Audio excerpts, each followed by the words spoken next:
Hey, what's going on YouTube? Today I wanted to do a kind of Yu-Gi-Oh session. I'm thinking about doing these videos with my LPs often, a lot more often than usual. Anyway, today I wanted to talk about staples. I do not have my real deck with me right now, or I'd show you a lot of staples in my deck, but I'm going to basically tell you the staples I use in most of my decks. I'm going to explain each one, so this may be a little longer than you would have thought. But first, for monsters, it's basically only effect Veiler. I mean, as a normal deck cards, you know.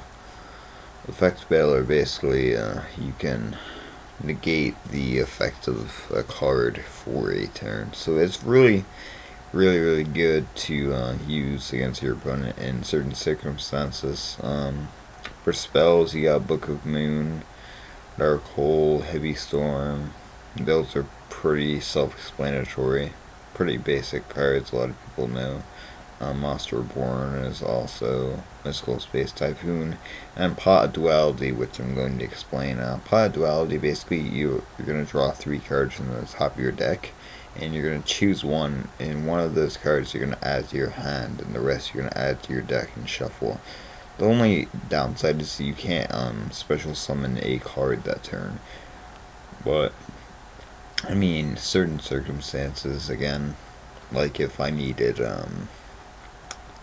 I mean, I don't use any rituals, but if I was going to summon a ritual card and I needed a certain ritual spell card, and that was like the 3rd one down, it would be much more available if I use Pot of Duality.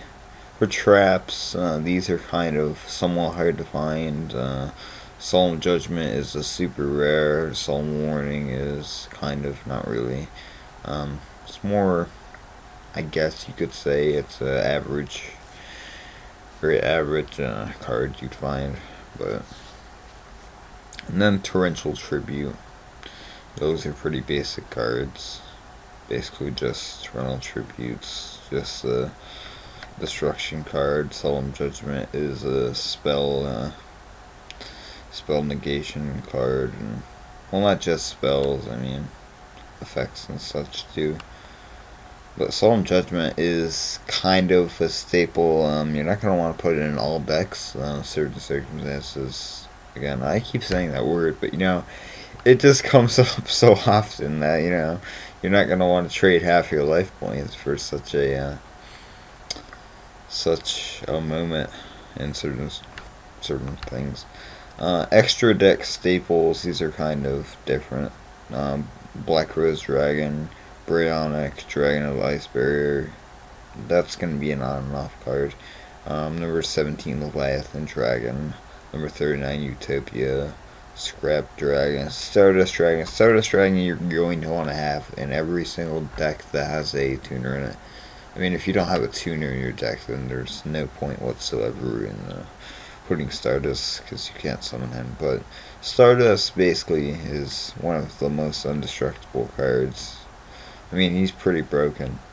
I would not be surprised if he went on and off the limited list. But then you have Trishula, Dragon of Ice Barrier, and Steel Swarm Roach. I mean, I'm not going to explain every card, but mostly just the ones that a lot of people don't know, such as Effect Veiler and Pot of Duality. I mean, Effect Veiler is somewhat of a new card. It's not entirely new, but it's new as in people are now using it in tournament decks and hobby games, you know, all that stuff.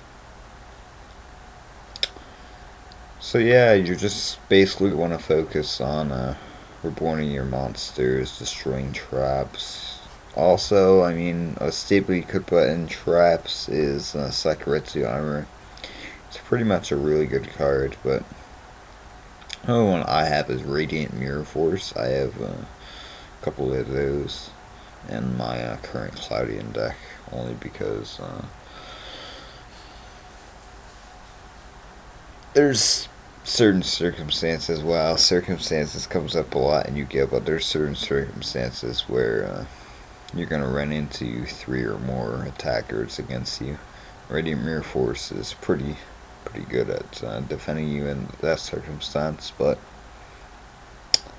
thank you for watching the video. Feel free to subscribe. I'm going to definitely, I might share some of my decks, but I'm definitely going to show you some ideas, some definite strategies that you could use in tournaments. So, until next time, this is Moise.